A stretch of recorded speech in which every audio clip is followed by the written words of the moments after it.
Bonjour et bienvenue dans le chapitre JavaScript et la communication avec le serveur où cette fois nous allons parler de la méthode read euh, pour consommer des services web RESTful avec JavaScript. L'objectif étant de continuer notre mini-application qui va nous permettre d'implémenter cette fois une table qui va afficher le contenu des éléments de la base de données disponible en API RESTful. Alors, pour la méthode read, voilà, nous allons faire une table qui affichera les données. Nous allons du coup en profiter pour mettre le fichier index.html qui nous permettra donc de lister la totalité des clients.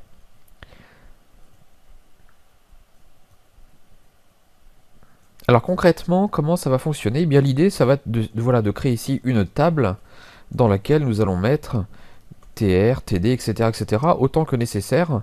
Donc je commencerai par mettre le header. Donc t-head, voilà. Dedans, je vais mettre un tr et dedans, je vais mettre th et je vais en mettre 3. Je vais en mettre 3 pour le nom.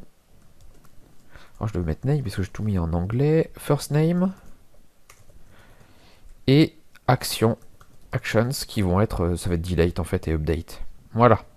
Ceci étant fait, et bien sûr, dans le tbody, et bien en fait, je vais pouvoir mettre tous mes tr, td, etc.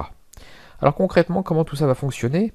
Eh bien, dans un premier temps, comme d'habitude, je vais faire un window.onload sur lequel voilà, je vais initialiser la function qui va me permettre de charger dès le départ les données. Comment récupérer les données? Eh bien, nous le savons, c'est faire une requête get sur customers. Vous voyez, si je tape ici customers, ici, bon, j'ai un objet, il m'en faudra peut-être plusieurs, j'en créerai au fur et à mesure, mais moi j'en ai un et un donc devra s'afficher dans la table. Donc je vais donc récupérer cette URL. Voilà. Donc var URL underscore data est égal à. Voilà. Et je vais donc commencer à travailler avec mon objet XHR. Donc on sait le faire maintenant. Il est égal à new XML HTTP request. Voilà. Hop, on a dit XHR. Voilà, xhr.open. Voilà. De quoi? Eh bien, on va faire en get vers alors URL.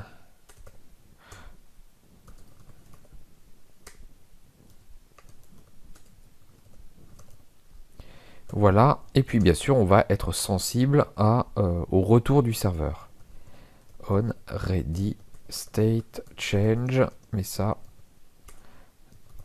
on a l'habitude maintenant. Voilà, puis bien sûr, comme d'habitude, on va aussi s'attarder sur est-ce que le ready state est égal à 4 et le statut est égal à 200. Si c'est le cas, eh bien en fait, nous pouvons considérer que nous avons récupéré des données dans... Donc je vais pouvoir initialiser ici. Alors je vais d'ailleurs le faire au-dessus. Var customers est égal à... Voilà, ça sera donc... Je ne vais pas le définir de cette façon-là tout de suite. Je vais en tout cas initialiser customers avec est égal à xhr.response texte. Très bien. Et une fois que nous avons ça, eh bien nous sommes capables de faire un... Eh bien nous allons transformer déjà customers pour récupérer l'objet associé. Si je fais un console.log ici de customers, je récupère une simple chaîne de caractères. Donc je vais tout de suite le vérifier. Je vais sur 2403, ça n'affiche rien. Si je regarde la console, j'ai effectivement une chaîne de caractères. Moi, je vais vouloir transformer cette chaîne de caractères en un objet JavaScript. Cette chaîne de caractères étant du JSON, bien sûr, c'est bien ça qui rend la chose possible. Voilà. Customers de cette façon-là. Et ce que je vais faire, c'est bien sûr... Alors, je devrais le faire au-dessus, pardon. Hop. Plus... Voilà. Et bien sûr, ce qui va m'intéresser, c'est surtout de faire un éval de ça. Voilà. Et je vais l'afficher. Ici, vous voyez, cette fois, j'ai un tableau d'objects qui ne contient qu'un seul object, c'est first name, ID et name. Bah, une fois que j'ai ça, à partir du moment où je l'ai reçu, je vais pouvoir boucler dessus. For customers. Alors, for customer on customers. Voilà.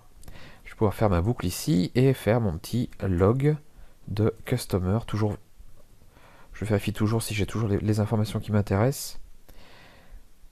J'ai fait une petite erreur. Voilà, la boucle c'est for off et pas for on bien sûr. Donc effectivement, cette fois, on affiche bien notre, en l'occurrence, objet Robert Durand. Je vais enlever le préserve log ici qui me gêne un peu. Voilà. Object name ici. Voilà, donc très bien, maintenant que nous avons ça, et nous allons pouvoir récupérer notre table et travailler avec. Donc comment récupérer une table? Bien, nous savons le faire, récupérer un élément à partir d'un sélecteur. Donc je vais pouvoir récupérer par exemple ici, alors pour aller vite, je pouvais directement récupérer tbody ici. Voilà, ça me permettrait d'ajouter des éléments à l'intérieur. Var tbody est égal à document.query selector de tbody. Voilà. Et ceci étant fait, eh bien, je vais pouvoir rajouter des éléments à l'intérieur. Alors l'ajout d'éléments n'est pas bien compliqué. L'objet document nous permet de créer des éléments. Donc effectivement, à l'intérieur du tbody, je vais vouloir rajouter un tr. Et pour faire ça, je vais faire un document.create element de tr. Voilà. Ceci étant fait, je vais pouvoir maintenant me créer les TD dont j'ai besoin. Var td underscore name est égal à, voilà, ça va être pareil, document.create element de td. Et bien sûr, je vais le faire pour le first name et pour l'action. Donc first et action. Voilà. Bien sûr, l'idée, ça va être maintenant de faire un td, toujours en utilisant l'API DOM, td name.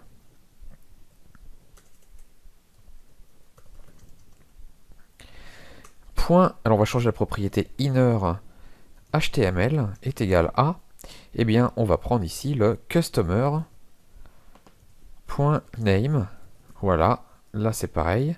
First name est égal à, voilà, ici nos deux cellules sont initialisées. Je laisse la troisième pour le moment. Ce que je vais vouloir faire déjà, ça va être de rajouter à mon tr, eh bien, en utilisant méthode appendChild, eh bien, je vais vouloir rajouter le td underscore. On a dit name en premier, je crois. Name, voilà. Name, voilà. Et puis bien sûr, first name.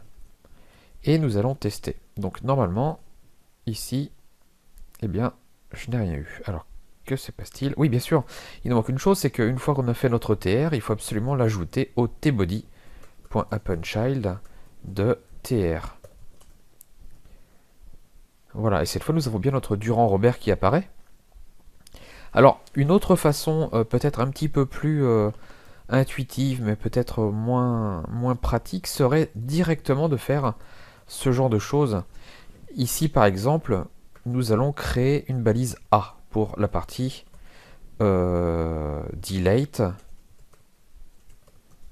Voilà. Ou pour la partie update d'ailleurs. Enfin, nous allons créer le lien. Donc d'ailleurs, je vais faire deux liens. Var A underscore delete est égal à. Et puis var A underscore update. Update. Voilà. Les deux vont contenir effectivement une balise A. Voilà, href est égal à, voilà, de cette façon-là. On va faire pareil ici, et ici on va mettre simplement un, alors, delete. On fera autrement pour le delete en réalité, donc je vais le mettre de côté pour le moment. Donc je le laisse comme ça. Voilà. je vais quand même rajouter la chaîne de caractères.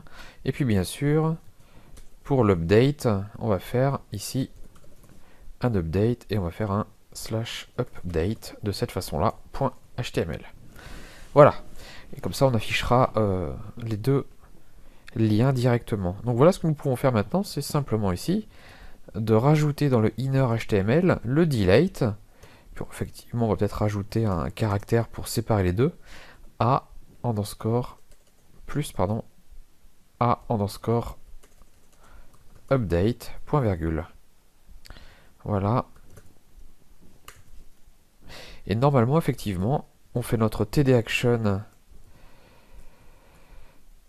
à la fin de cette façon-là et on va voir apparaître voilà, notre delete et notre update et ça nous permettra d'agir sur notre liste. Alors bien sûr, il faudrait aussi créer au-dessus, et ça c'est certainement le plus simple, un A vers le create.html. Voilà, de cette façon-là, ce qui me permettra de rajouter éventuellement quelqu'un d'autre, Martin,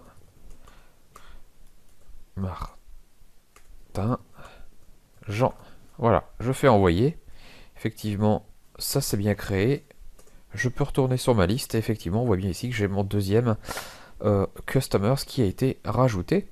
Ce qui valide donc la partie de création et d'affichage de notre application.